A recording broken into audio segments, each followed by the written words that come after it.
Welcome to Evidence of Horror and the True Story of the Stanford Prison Experiment. Sometimes the most terrifying monsters aren't the ones lurking in the shadows or hiding under your bed. Sometimes they're the ones hiding inside ordinary people, waiting for the right circumstances to emerge. In 1971, a psychology professor at Stanford University inadvertently created the perfect conditions for these monsters to reveal themselves. What began as an academic study would spiral into one of the most disturbing psychological experiments ever conducted. This is the story of the Stanford Prison Experiment. The summer of 1979 was like any other in Palo Alto, California.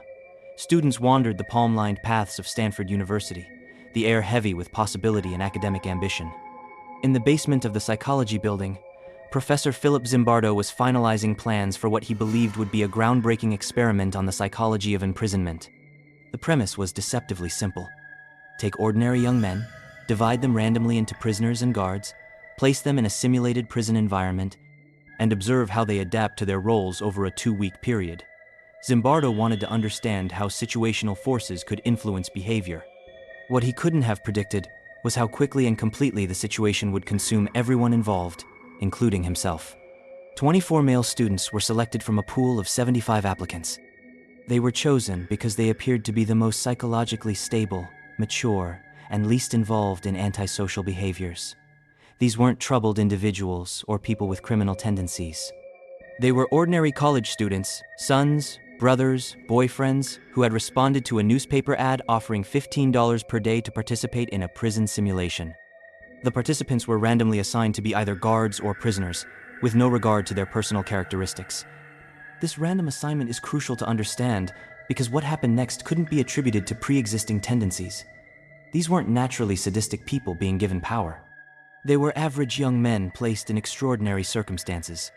The mock prison was constructed in the basement of Stanford's psychology building. A long corridor had been converted into a yard, and small laboratory rooms were transformed into cells. There were no windows, no clocks, nothing to connect the inhabitants to the outside world. One participant later described entering the basement as descending into another reality.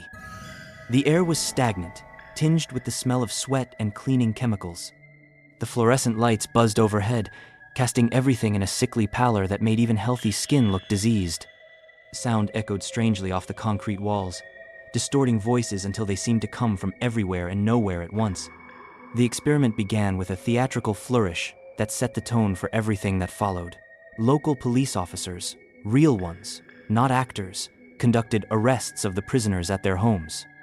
Neighbors watched from windows and porches as young men were handcuffed, read their rights, patted down, and placed in police cars. Though the prisoners knew this was part of the experiment, the public nature of the arrests created an immediate sense of shame and disorientation. At the prison, prisoners were stripped naked, deloused with a spray, and given identity numbers. Their clothes were replaced with uniform smocks with no undergarments, a stocking cap to simulate a shaved head, and a small chain around one ankle. They were no longer individuals with names, but numbers to be called and processed. The transformation of the guards was equally deliberate. They were given khaki uniforms, nightsticks, whistles, and mirrored sunglasses that prevented eye contact, a small detail that would prove devastatingly effective at dehumanizing their interactions with prisoners. What happened over the next 6 days? The experiment was meant to last 14 but was terminated early, has become legendary in the annals of psychology.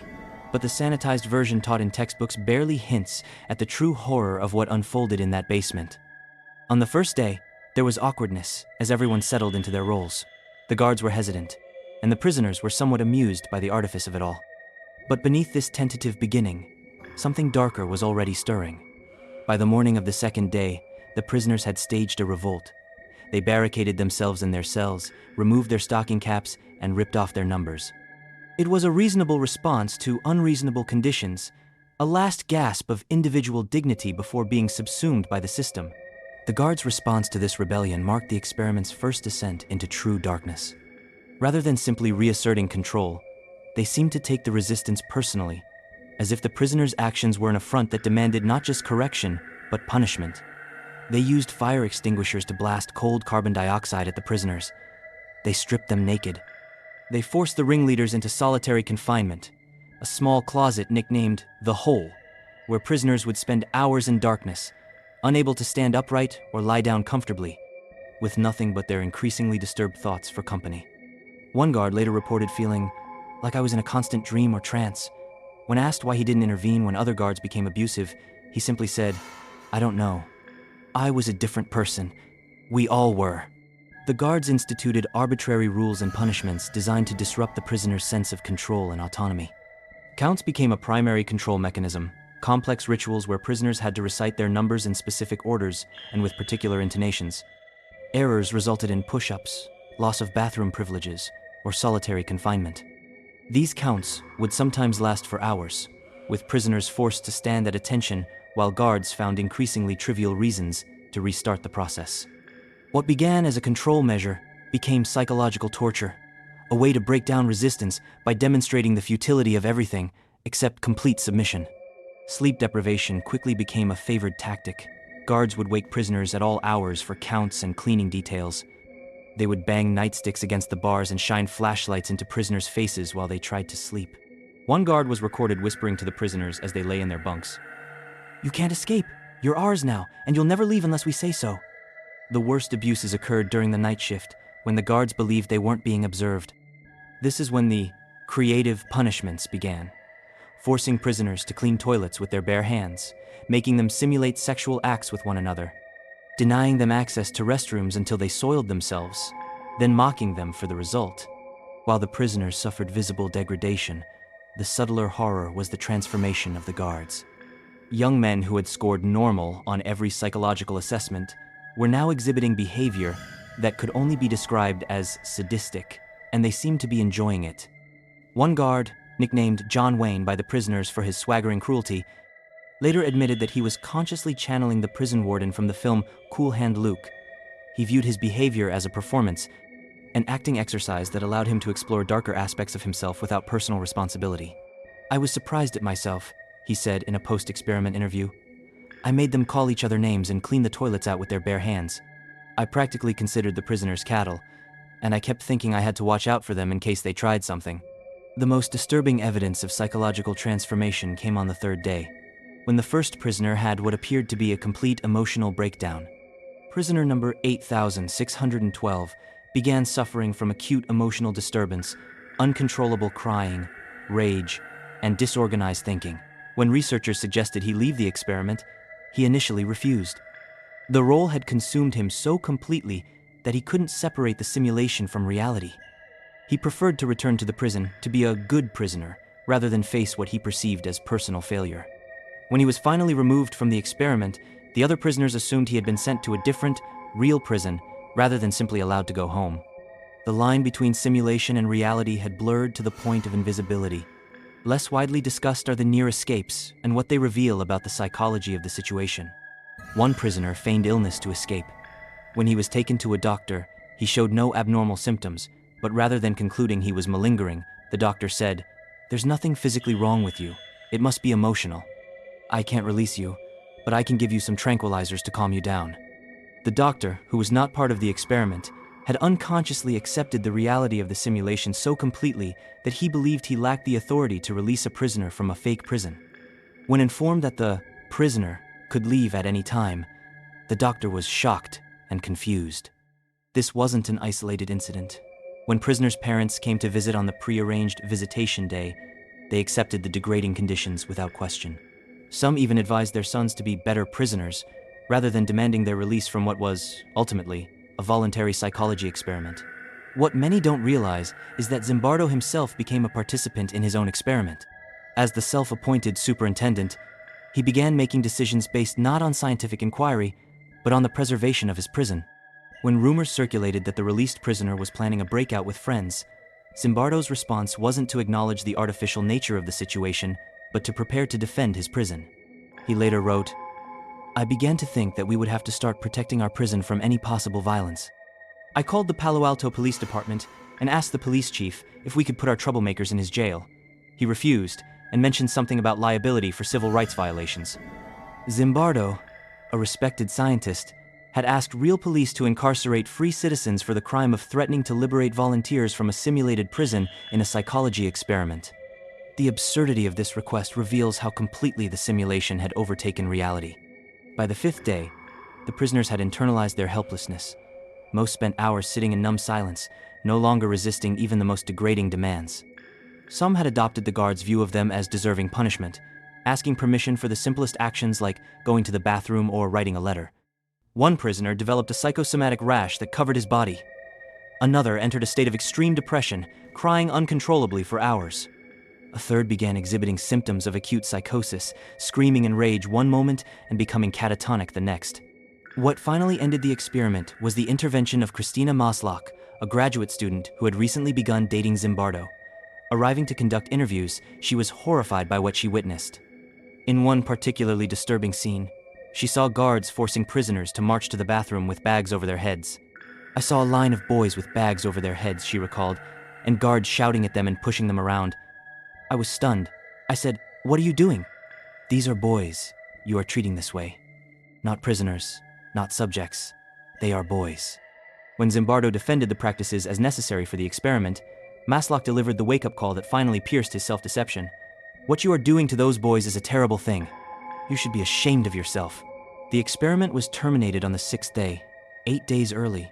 In less than a week, 24 psychologically healthy young men had been transformed.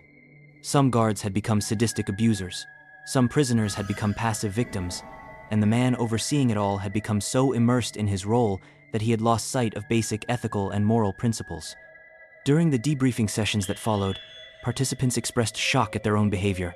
One guard said, "I was surprised at myself. I made them call each other names and clean out toilets with their bare hands.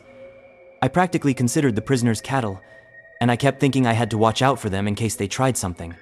A prisoner reflected, "I began to feel that I was losing my identity, that the person I call Clay, the person who volunteered to get me into this prison, because it was a prison to me, it still is a prison to me, I don't regard it as an experiment, was distant from me, was remote, until finally I wasn't that person.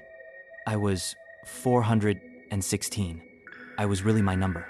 What makes the Stanford prison experiment truly haunting isn't just what happened within those basement walls, it's the implications for humanity at large. If normal, psychologically healthy people can so quickly descend into cruelty given the right circumstances, what does that say about the darkness lurking within each of us?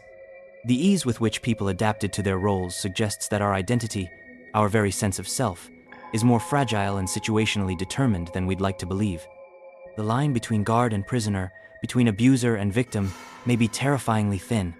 In the years that followed, the experiment became one of the most famous in psychological history, cited in textbooks and discussed in classrooms around the world. But recent re-examinations have raised questions about its methodology and ethics. Some critics argue that Zimbardo's direct involvement as both researcher and prison superintendent fatally compromised the study's scientific validity. Others point to evidence that guards were coached to be tough on prisoners, suggesting their behavior wasn't entirely spontaneous. Yet even these criticisms contain their own disturbing implications. If the guards were influenced by subtle cues from authority figures rather than the situation itself, doesn't that suggest we're even more susceptible to manipulation than the original conclusions indicated? The darkest legacy of the Stanford prison experiment may be how it foreshadowed real-world horrors that would follow. When photos emerged from Abu Ghraib prison in 2004 showing American soldiers abusing Iraqi prisoners, forcing them into stress positions, simulating sexual acts, and leading them around on leashes, the parallels were unmistakable. Zimbardo himself noted the similarities, writing, "The terrible things my guards did to their prisoners were comparable to the horrors inflicted on the Iraqi detainees. My guards repeatedly stripped their prisoners naked, put bags over their heads, and sexually humiliated them." Sound familiar? What happened at Stanford that summer continues to haunt us because it suggests a horrifying possibility that evil isn't something inherent in bad people, but a potential that exists within ordinary humans, waiting for the right conditions to emerge. The most terrifying monster isn't the one hiding under your bed. It's the one that might be hiding within you, waiting for permission to emerge. Perhaps the most chilling aspect of the Stanford prison experiment is that no one involved, not the participants, not the researchers, not even outside observers like parents and doctors, seemed able to step back and recognize the madness for what it was. Reality had been so thoroughly reconstructed that even intelligent, educated people accepted degradation and abuse as normal, even necessary. When the boundaries of acceptable behavior shift gradually, people adjust their moral compass accordingly. The guards didn't wake up on day 4 and decide to become monsters. They took small steps away from their normal behavior, each one making the next easier to justify. Today, the basement where the experiment took place has been renovated and repurposed. Students walk those halls without knowing the psychological horrors that unfolded there. But some who participated still report nightmares about their time in the experiment, waking in cold sweats with the feeling that they're back in that basement, either tormented or tormenting others. One former guard described a recurring dream. "I'm back there, but this time I'm a prisoner. And the guards, they all have my face. Every single one of them. And they're coming for me, and I can't wake up, and I can't escape." The Stanford prison experiment teaches us something profound and disturbing about human nature. The line between good and evil isn't drawn between nations or ideologies or individuals. It runs through the heart of each human being, waiting for circumstances to determine which side will prevail. As you consider this story, ask yourself, what role would you have played in that basement? Are you so certain you would have been the one to resist? Or might you, too, have been transformed by the power of the situation?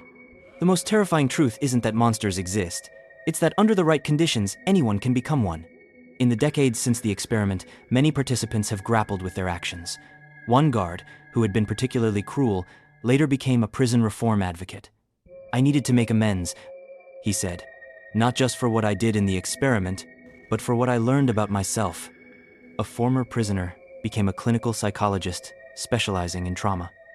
"I needed to understand what happened to me," he explained. "How I could so quickly surrender my identity, my agency, my humanity." Even Zimbardo eventually shifted his research focus to understanding heroism, the conditions that lead people to stand against authority and resist situational pressures toward evil. Perhaps in studying heroism, he was seeking redemption for what he had allowed to unfold in his basement prison all those years ago. The next time you hear about inexplicable cruelty or abuse of power, remember the Stanford prison experiment. Remember how quickly ordinary people can adapt to extraordinary circumstances. Remember how fragile our moral boundaries can be when tested by authority, conformity, and the diffusion of personal responsibility. And perhaps most importantly, remember Christina Maslach, the one person who saw through the illusion, who refused to accept the reconstructed reality, who had the courage to say, "These are not prisoners. These are not guards. These are human beings, and what you are doing to them is wrong." In the darkness of that basement laboratory, her moral clarity was the only light. May we all find such clarity when confronted with our own tests of character. Because the most important lesson of the Stanford prison experiment may be this: the situation may shape us, but in the end, we always have a choice. Thanks for watching, and don't forget to like and subscribe for more chilling horror content.